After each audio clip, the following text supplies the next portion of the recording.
Hello everyone. Let's start with our next question, and the question number is 1189, maximum number of balloons. Like we can judge from the title of this question, basically what the question is about and what we are going to solve and what this question is saying. हम judgement कर सकते हैं, like वो हमारे पास जो title है maximum number of balloons, मतलब हम ये भी जज कर सकते हैं कि ये क्वेश्चन किसके बारे में होगा, मतलब मैक्सिमम नंबर ऑफ बैलून्स बताए हुए हैं। तो हमने क्या करना होगा कि जो हमारे पास प्रॉब्लम स्टेटमेंट होगी हमने उसमें से मैक्सिमम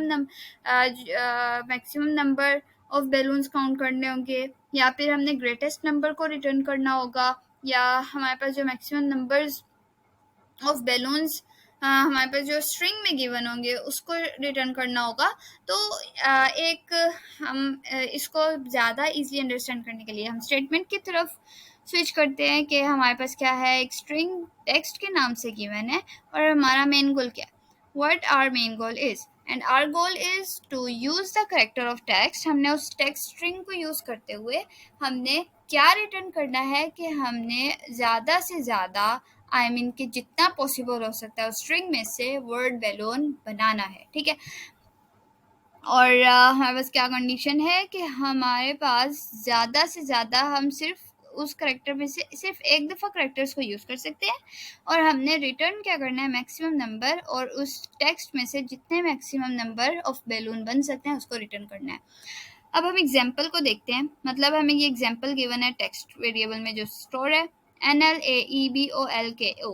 तो इसमें हमने चेक करना है बैलून कितने टाइम आ रहा है। लाइक हमारा मेन गोल तो यही है ना कि हमारे पास जो स्ट्रिंग गिवन है उसमें से हमने बैलून वर्ड इंस्टेंस जो है उसको और उसकी जो अक्रेंस है कितनी टाइम उस स्ट्रिंग में अकर हो रहा है उसको रिटर्न करना है। तो इसमें हमारे पास बैलून 1 टाइम आ रहा है, मतलब जो बैलून की स्पेलिंग है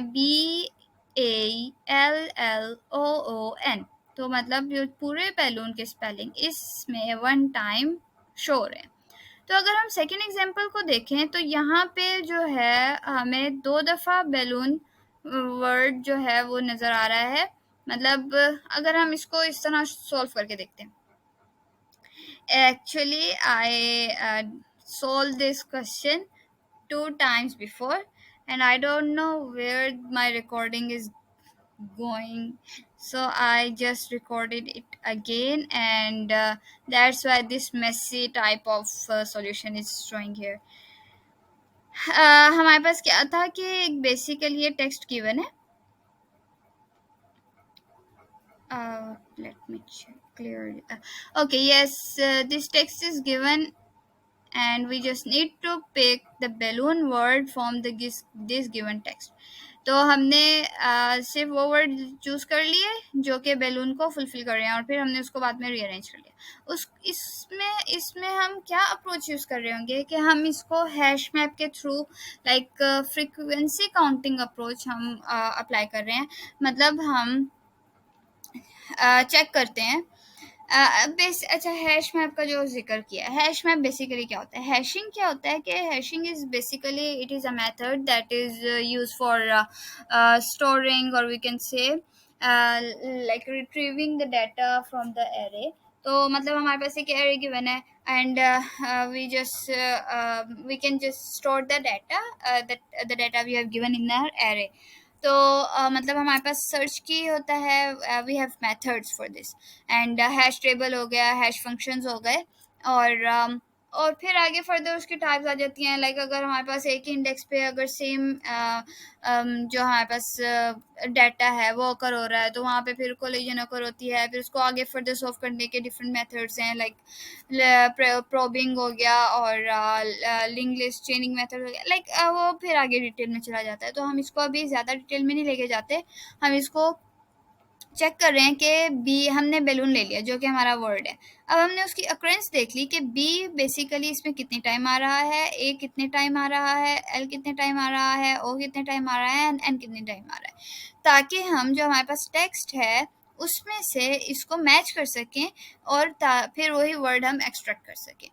तो अगर हमारे पास यही फ्रीक्वेंसी डबल हो गई तो हम आइडेंटिफाई कर सकते हैं कि हमारे पास जो बैलून है उस टेक्स्ट में 2 टाइम्स आ रहा है, अगर ट्रिपल हो गई तो 3 टाइम्स आ रहा है, एंड सो ऑन। तो ये सारा इसका चक्कर था। अब हम इसको यहाँ पे हमने प्रैक्टिकली जो with the help of programming जो सॉल्व किया है। अभी हमने हैश मैप की बात की थी, हैशिंग की बात की थी, तो हमने यहाँ पे एक जो हमारे पास टेक्स्ट स्ट्रिंग गिवन था उसमें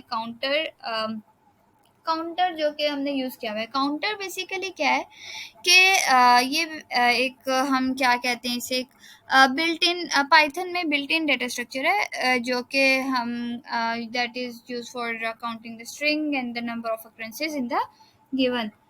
और फिर हम टेक्स्ट में हमने ये कॉल किया काउंटर फंक्शन। तो हम बेसिकली इसमें से काउंट कर रहे हैं जो कि हमारे पास हर करेक्टर की नंबर ऑफ फ्रिक्वेंसी या फ्रिक्वेंसी ऑफ अक्रेंस कितनी टाइम है। फिर हम यही बात बैलून पे कर रहे हैं। हमने क्या कहा था, ताकि हम दोनों में से मैच कर सकें और टेक्स्ट में से उस बैलून को एक्सट्रैक्ट कर सकें। और फिर हम बाद में यहाँ पे बेसिकली हो रहा है कि मिनिमम रेशो ये हो रहा है कि हम जो करेक्टर है, हमने क्या कहा था, हम क्या कर रहे होंगे, like we are taking our number of actual occurrence। हम क्या ले रहे हैं, actual occurrence of character in input string, and then what we are doing, and then we are dividing by required number of characters. Okay, hope this will understandable. Like here we start the for loop, and we are checking for c, I mean character in balloon। हम balloon में से उस character को check कर रहे हैं। Then what we are doing, we are taking number of actual occurrences, like this is character में से, count text में से हम क्या कर रहे हैं, actual occurrence को ले रहे हैं, और then we are dividing with by the required number of characters जो कि हमें रिक्वायर्ड है, और फिर हमने उसको रिजल्ट में स्टोर करवा दिया। और and at the end we are returning our modified result, like what this output will show, and then this will show return our the output in the return method. And then we just click on the run button. This is showing the output and our case is accepted। और मतलब इसमें से हमारे पास balloon कितनी times आ रहा है, और इसमें से बैलून कितनी टाइम्स आ रहा है, और इसमें से मतलब इसमें हमारे पास बैलून, अगर हमारे पास देखें स्ट्रिंग में बैलून में के स्पेलिंग मतलब ए बी गिवन हो, बी भी गिवन हो, एल बी 2 टाइम्स हो, ओ सिंगल टाइम हो, और एन 1 टाइम हो, मतलब बैलून फुलफिल तो कर रहा है, लेकिन जो करेक्ट स्पेलिंग गिवन है उस स्पेलिंग को, अप्रोप्रिएट स्पेलिंग को फुलफिल नहीं कर रहा, तो मतलब हमारा जो स्ट्रिंग है या बैलून का इंस्टेंस है वो हमें रिटर्न नहीं करेगा। तो इसलिए हमारे पास जो एग्जैक्ट स्पेलिंग है वही रिटर्न होंगे। मतलब अब यहाँ पे लीड कोड में कोई एक बैलून से रिलेटेड मतलब एक करेक्टर तो है, एल भी है, ओ भी है, लेकिन प्रॉपर स्पेलिंग नहीं है, तो इसलिए हमें 0 रिटर्न कर रहा है। And I uploaded again the article related to this problem on my Medium, and here is the complete and a brief description what we are doing, what we are solve this problem with which approach and what methods are we doing, and write the pseudocode of that, and then describe the complexity. So that time complexity for this is big of, and like we are just solving this problem with the हम simple approach से कर रहे हैं, simple method से कर रहे हैं, and the task space complexity is big of 1। And yes, this is for all today, and hope you understand it much better. Thank you so much.